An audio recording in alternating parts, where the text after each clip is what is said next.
Shalom, shalom. J'ai été sollicitée par le général pour apporter l'exhortation aujourd'hui. Et avant d'apporter l'exhortation, permettez-moi de vous partager un chant que j'aime bien. Donc, c'est de mon Seigneur. De mon Seigneur, j'aurai la grâce de chercher encore ces vastes desseins. De mon Seigneur, j'aurai la force de marcher encore sur le même chemin. De mon Jésus, j'aurai l'amour, la nuit et le jour, et jusqu'au bout du matin. De mon Jésus, j'aurai toujours le doux secours de sa tendre main. Amen. Donc je prie vraiment que l'Éternel nous fasse la grâce de marcher sur le chemin qu'il a tracé pour nous, qu'il vraiment nous fasse cette grâce-là, que nous ayons la force de continuer, de ne pas abandonner, qu'importe les temps et les circonstances, que vraiment nous puissions avancer avec l'aide de l'Éternel, portés par l'Éternel, parce que nous aurons toujours la victoire. Que le nom de l'Éternel soit béni. Amen. Voici le passage sur lequel je voudrais m'appuyer pour vous partager ce que le Seigneur m'a mis à cœur. Cela se trouve dans le livre de 1 Corinthiens au chapitre 6 au verset 12. Tout m'est permis, mais tout n'est pas utile. Tout m'est permis, mais je ne me laisserai asservir par quoi que ce soit. Ce verset me fait penser au tri. Ici en France, on va trier les ordures ménagères. On va trier, on va mettre le verre dans un bocal à verre, on va mettre les cartons et les plastiques dans les poubelles jaunes et on va mettre les ordures ménagères dans les poubelles classiques et puis tout ce qui est un peu métal, carton à la déchetterie. Et donc, ce passage-là m'a fait penser à ça. Le fait de trier, le fait de trier ce que nous entendons, ce que nous voyons. Parce que le tri a pour but de faire la part des choses. Le tri a pour but de faire la part des choses dans ce qu'on entend, dans ce qu'on voit. Pourquoi? Parce que, comme dit la Bible, nous sommes dans le monde, mais nous ne sommes plus du monde. Mais nous sommes encore dans le monde. Et dans le monde, on va entendre des choses. On va entendre des doctrines, on va entendre des chansons, on va entendre des paroles, on va entendre des choses. Et tout dans cela ne nous sera pas utile. Tout dans cela ne nous sera pas utile. Il y a des choses qu'on va recycler parce qu'on va les trouver utiles. Parce qu'on va dire, oui, avec ça, je peux faire ci, je peux améliorer et retenir la version améliorée. Mais ça, par exemple, ce déchet-là ne me plaît pas. Donc lui, il faudra qu'il aille dans les ordures ménagères. Lui ne m'apportera rien de bon. Lui, au mieux, ça ne m'apportera rien de bon. Au pire, ça pourra me faire du mal, ça pourra me nuire. Il y a beaucoup de choses qui viennent à nous. Dans la vue, aujourd'hui, il n'y a pas une publicité. J'avais fait la remarque à Michael. J'ai dit, mais aujourd'hui, il n'y a plus de publicité sans qu'il y ait une femme nue, ou à moitié nue, ou toutes les publicités. Même parfois, tu vois la publicité d'une voiture, tu vas voir une femme pratiquement nue. Bon, elle aura des vêtements, si on peut appeler ça vêtements.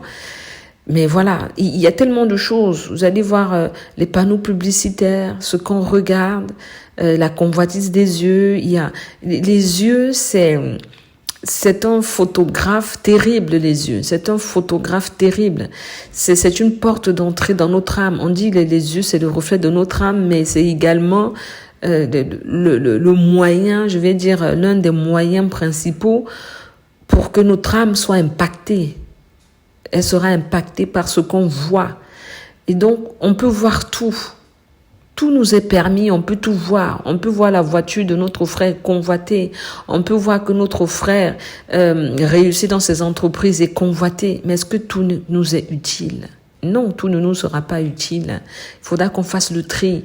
Seigneur, oui, quand mes yeux se posent sur telle chose, oui, c'est bon, donc je peux regarder, ça ne me nuira pas. Ah non, si mes yeux se posent ici, non, ça va me nuire. En fait, non. Il m'est arrivé parfois puisque à force de voir les pubs, on finit par les connaître, que quand il y a certaines pubs, je zappe. Je zappe parce que ça ne me nourrit pas. Et au mieux, ça ne me nourrit pas. Au pire, je peux avoir une malnutrition. C'est-à-dire que je peux souiller, je peux avoir une infection au niveau de mes yeux. On peut tout regarder. On peut tout regarder. La Bible dit que quand Dieu a créé les cieux et la terre, qu'il a tout créé, il a dit, Dieu vit que cela était bon. Dieu vit, donc il a vu. On peut voir des choses bonnes. Et les choses bonnes, il faut les encourager. Quand on voit un frère qui n'a pas les moyens de s'habiller, on voit qu'il n'a pas les moyens de s'habiller, on voit qu'il a les habits déchirés, on voit qu'il a les habits de troisième main. Ce n'est même plus la fripe, ça dépasse même la fripe. La fripe encore, c'est seconde main. Là, c'est carrément 10e main. Seigneur, j'ai des habits, j'ai ma penderie remplie d'habits où j'ai le moyen de pouvoir aider mon frère. Là, c'est une bonne vue.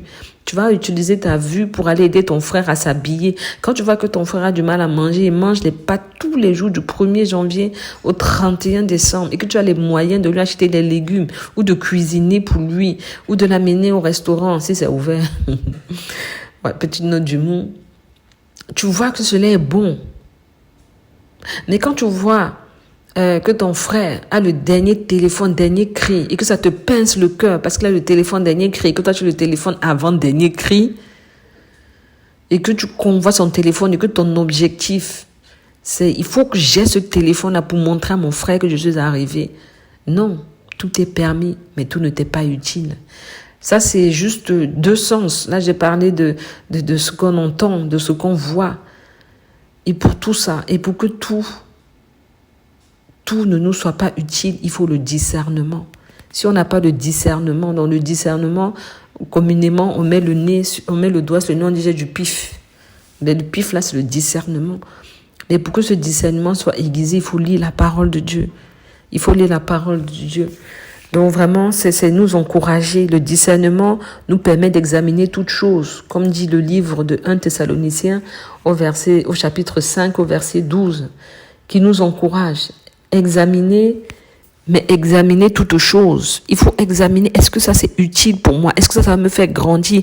Est-ce que ça va me rapprocher du Seigneur? Est-ce que ça va me sanctifier? Ça va m'aider à rester dans la sanctification, à me consacrer, à être agréable à mon Père.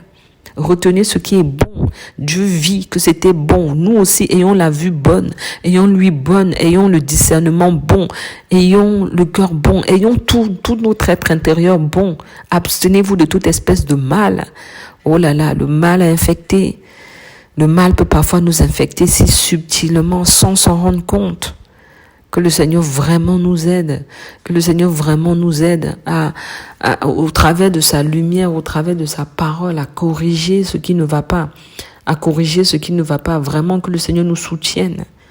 C'est très important. C'est très important d'avoir le discernement. C'est très important de faire le tri parce qu'on en a besoin. Romains 12, verset 2, nous dit de ne pas nous conformer au siècle présent.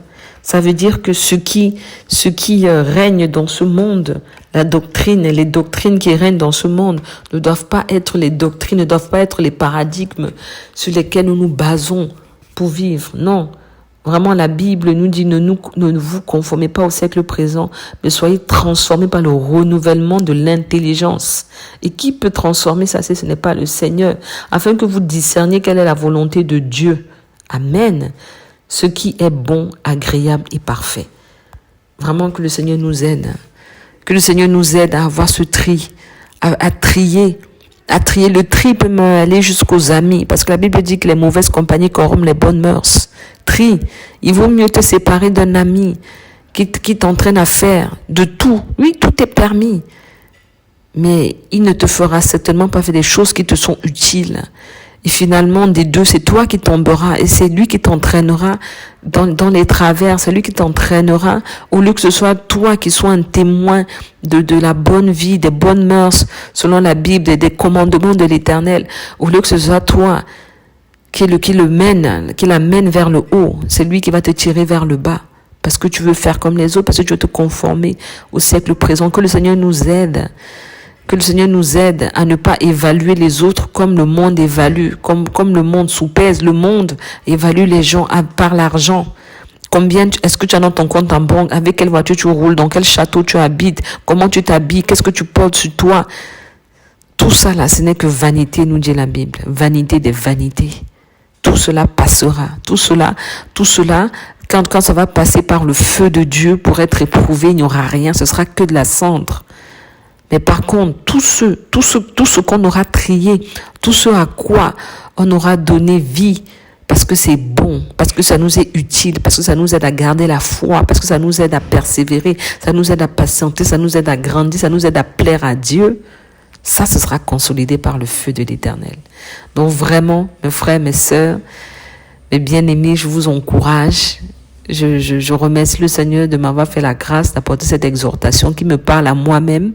Je me mets en premier parce que j'ai besoin aussi de grandir. Et en vous partageant ce message, je me suis parlé à moi-même.